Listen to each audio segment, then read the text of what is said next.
Here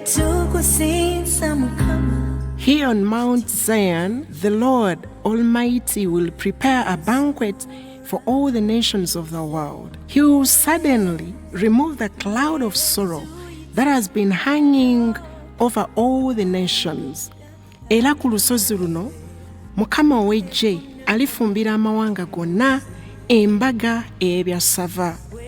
Era alimirira ddala ku lusozi luno ekibikka kyonna ekyaliriddwa ku bantu bonna. Eyo by'ebigambo bya Mukama byewa gospel promoter Blessed Charles bwe yali amuyita okuteeka ekijjulo ky'okusinza omutima gwa taata. Obadde ng'osuwa ekijjulo kino The Heart Worship Banquet y'omulundi gwe-12 Season 4 yiino.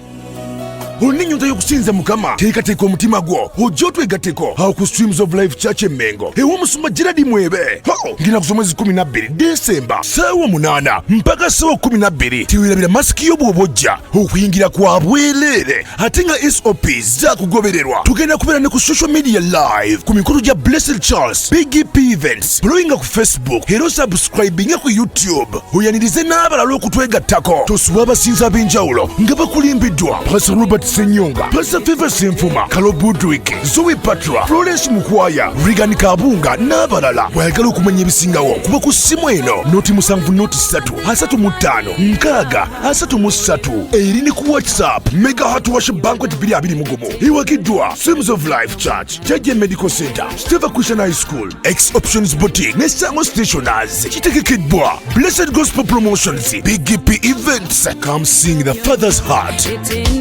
Terive mukamwa kange